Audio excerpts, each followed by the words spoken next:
Hey everybody, I'm sharing this via video because I think that, it can be easy to misinterpret tone through text, especially when people are stressed. So, since this message is about communication, I'm just following my own advice and being a little extra thoughtful about how I'm sending this message. And I realized that the work that I do, for the past several years,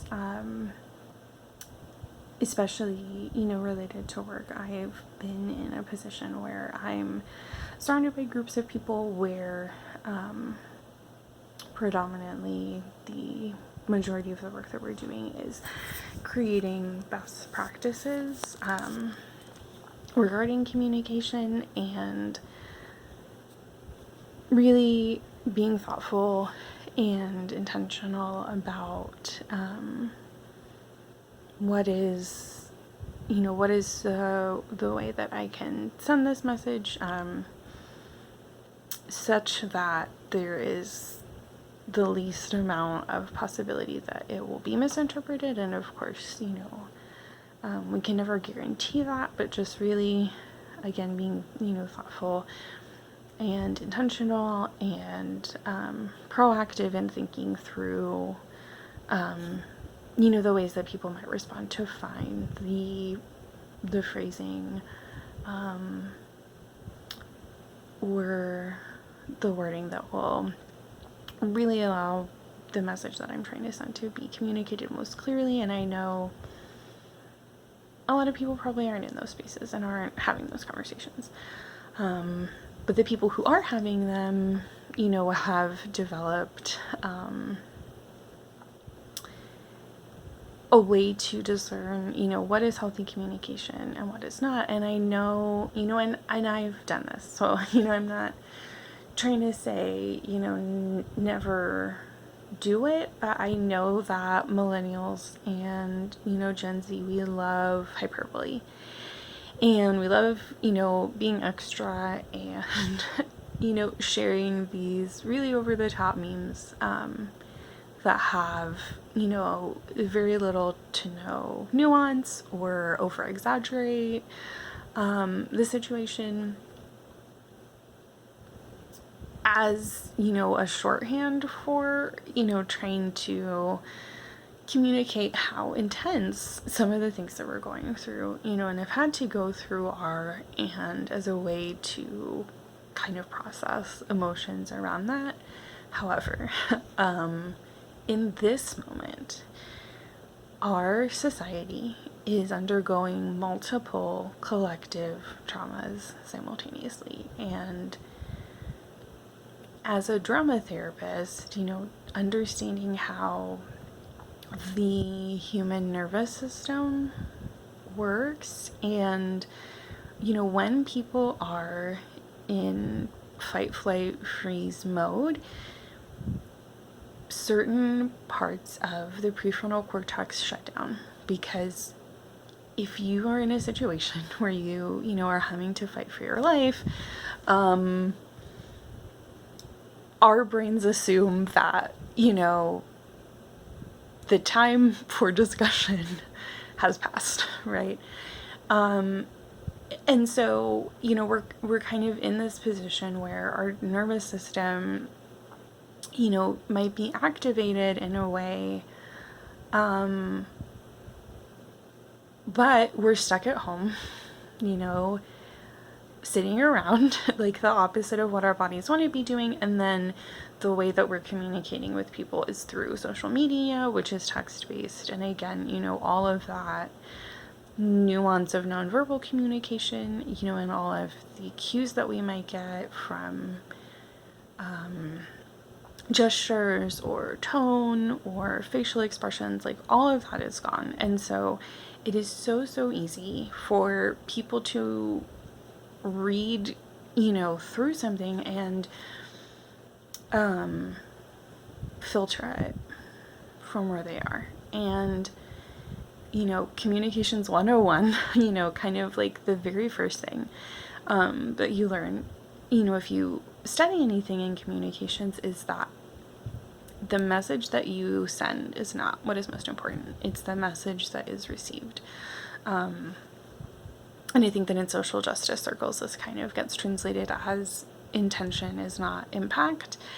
And so regardless of what I may be intending to communicate, if the message, if, someone else who is intercepting that message, if that is not what they receive, then I have failed to communicate.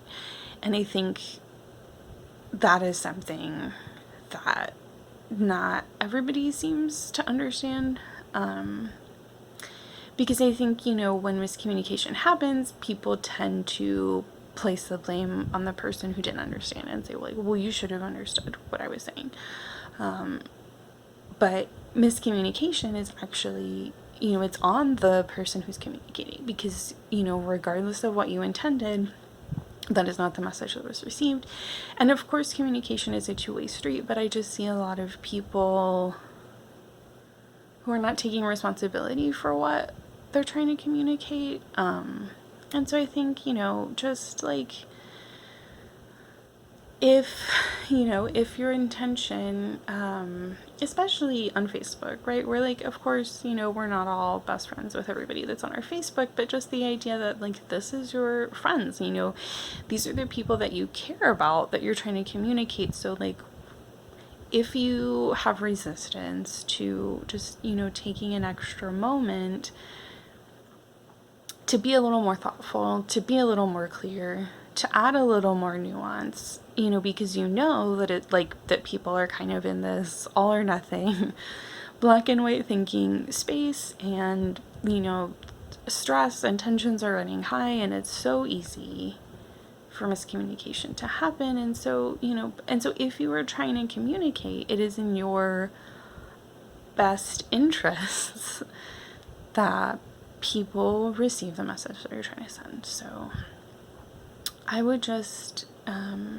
encourage people, as you're thinking about what to share and what to say, to maybe just take a breath, take a pause, and try to put yourself in someone else's shoes. That if you came across this message, without context, or, in a stressful moment, like, what would you get out of it? And is that the same thing that you in this moment are trying to communicate? And, it could be as simple as, when you're sharing that hyperbolic meme, just put something at the top that says, as a disclaimer that says, like, hey, I realize the situation's more nuanced than that. I'm just blowing off steam, right? Instead of assuming that, like, your audience is going to understand that. Because I think that's the other thing, is that people, what I've noticed, since I've been in these spaces where we're really saying what is healthy communication and what are best practices for communication, what I've noticed is that the people who are not in those spaces and who are not having those conversations and who are not cultivating these skills, people make a lot of assumptions and filter their communication through assumptions. But what I've learned is that rather than assuming, it's best to seek clarification first, instead of just saying, like, well, I think this, so obviously, this other person's gonna see it that way. Maybe start with the default assumption that they won't, right? Like, and then if you didn't feel like you could assume or guarantee that you were on the same page with the person who would be receiving this message, what would that change? And maybe just go ahead and change that,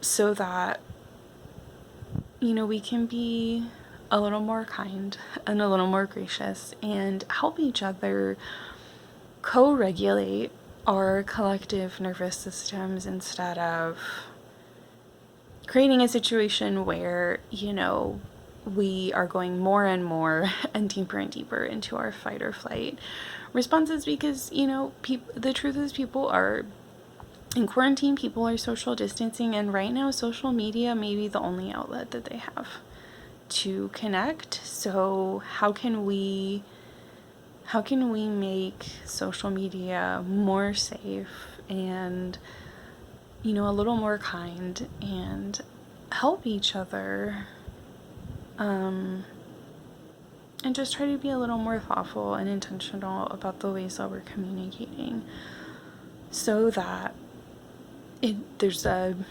greater possibility that the message that we are intending to send is the one that will actually be received. Thanks.